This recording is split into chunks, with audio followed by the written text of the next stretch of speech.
And we're live. Hey guys, this is Ruben from Dub, and today we are going to get into a very important talk on leadership. So we have an expert on leadership. Her name is Nadine Joy. She comes to us from Canada, in fact.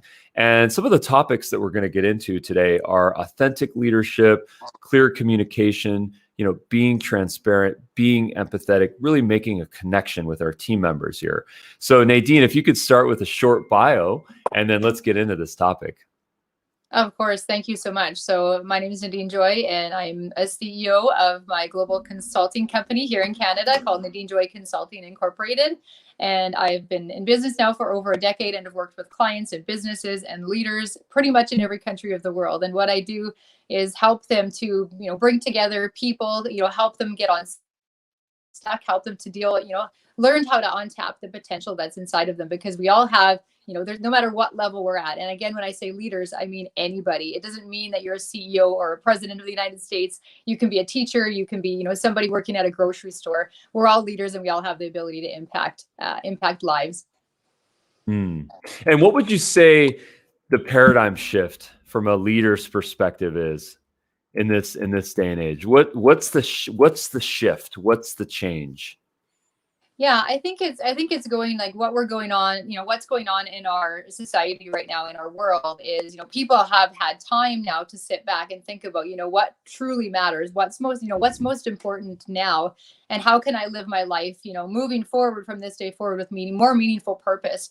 And one of the things that have come up with me and all the leaders I've been working with is, this idea of authentic leadership. How can we be more be more transparent with our, conversations that we're having with people, and be more real, and just, remove those masks that have been in front of us for so long, the perceptions, the illusions of, what our outer appearance is like, and really get to the core of who we really are and share that with the world.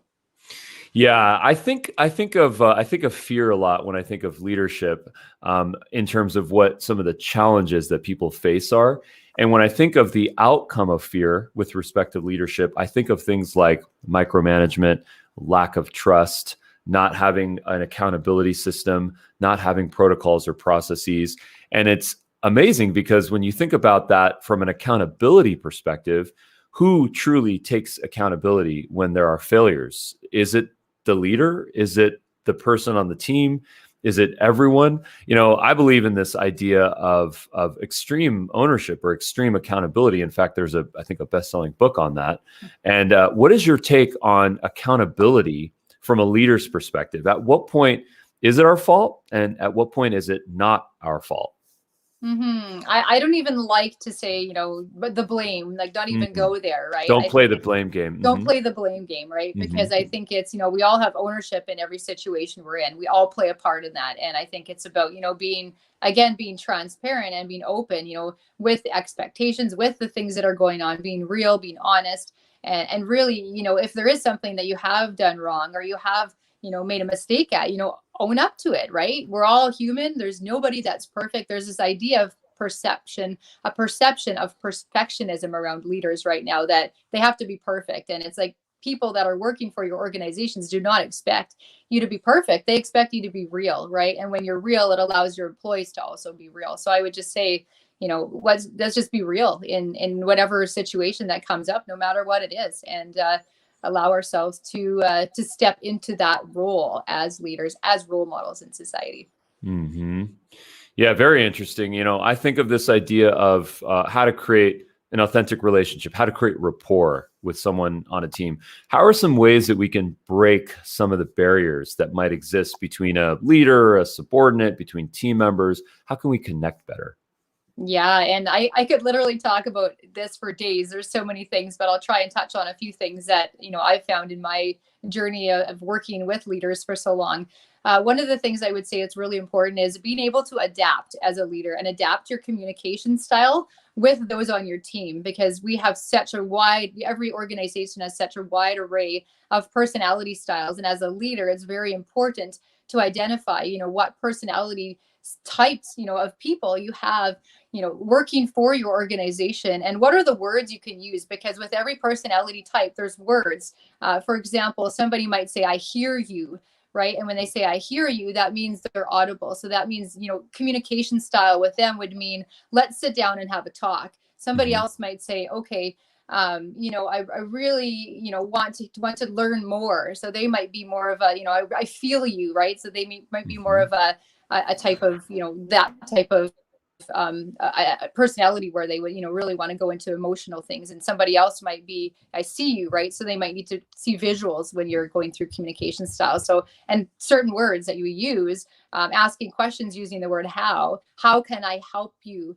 How can I support you right now? When you use the word how, it allows your employee or the person you're speaking with to come up with a solution instead of you telling them what to do. And it creates this relationship and trust, and opens up creativity in your organization in a way that you normally wouldn't be able to bring forth. And empathy, compassion, creating this trust of, I understand what you're going through, sitting down, making time for them, even if it's just 5 minutes, right? Creating that empathy with them is really, really important, especially right now with people going through so many issues right now of stress, of mental health, of depression, of anxiety, of all of these additional hats that we are wearing now. It's the overwhelm is just astronomical, not only in our leaders, but in every area of every industry, of every organization, even in families, right? There's just a tremendous amount of stress. So having empathy and compassion is something that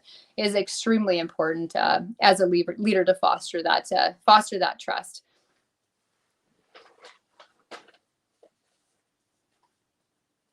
That makes so much sense to me. One of the things that I think about is this idea of when a leader has trust issues, either on a micro level with an individual, small group of people, or on a macro level with a large number of people, or maybe all people, who is it that they're really not trusting? Is it the people around them, or is it themselves? Can you speak to that?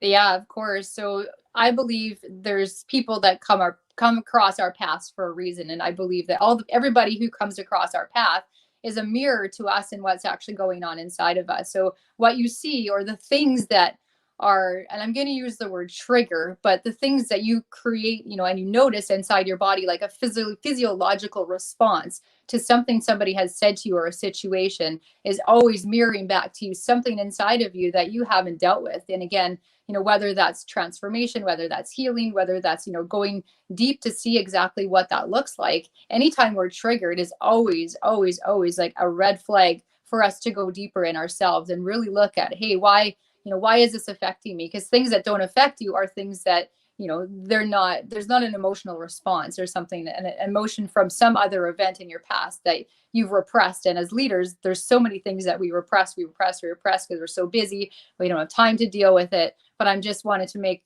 a special note on that. If you're noticing something that is upsetting you, causing you anxiety, or just even something that makes you feel off in some way, that there's probably something deeper going on with that you might just want to take some time out, take 5 minutes to just sit with that in silence and let go of all the distractions that are around you, and really see, you'd be surprised at what shows up in that moment. Even just taking 5 minutes to yourself to ask questions, why is this coming up? Have that innate sense of curiosity in our world and in what we're doing.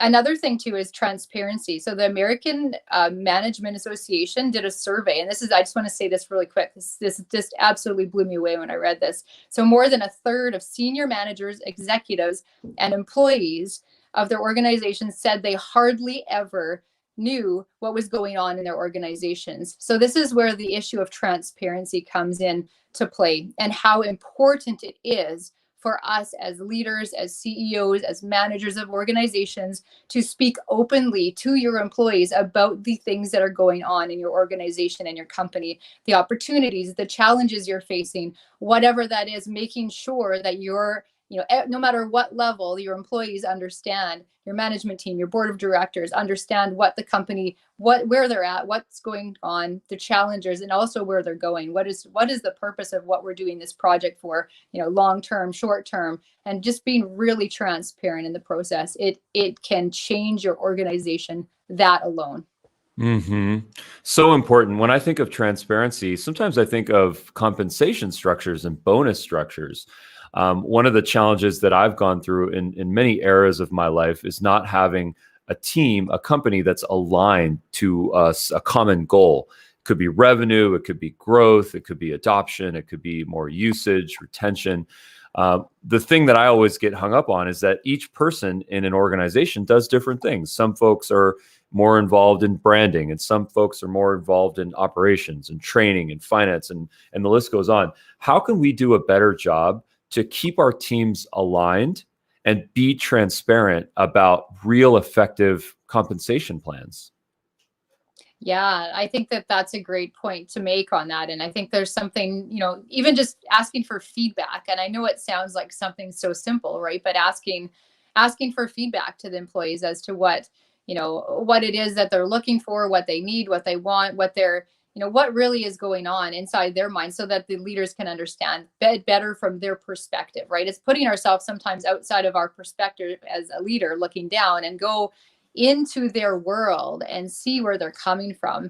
And this has something, again, something that a lot of leaders don't think about, right? Like, what is it from their perspective? What is it from them looking up to the top? You understand what it's like looking down, but what is it like sometimes looking up to the management team many times? And there's so many people I've talked to, like, they're afraid, they're fearful of coming to their boss or coming to the CEO to really ask them for help, because they think they're going to lose their job. And there's, the fear of really being judged for what they're going through in their life, and that they just wouldn't understand that. And I think, just having the ability of the CEO to listen and create that open door, and going back to transparency, is so important as we move towards that, is the feedback, right? Getting feedback, authentic feedback, and constructive feedback too, and being willing to receive constructive feedback, no matter what that is, and taking it and using it in our organization, and showing your employees that you're not only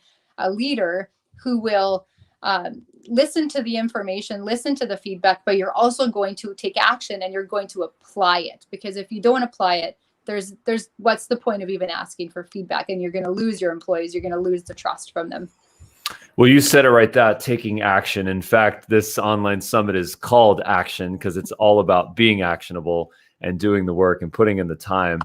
This was so valuable. You touched on so many important things with transparency, empathy, and being adaptable. I so appreciate this. Where can folks learn more about you? Social, LinkedIn, website? Yeah, so I'm on LinkedIn. You can also check out my website at nadinejoy.com, or send me an email at nadine@nadinejoy.com. Fair enough, Nadine. Well, thank you so much for the time. Really appreciate it. Thank you so much.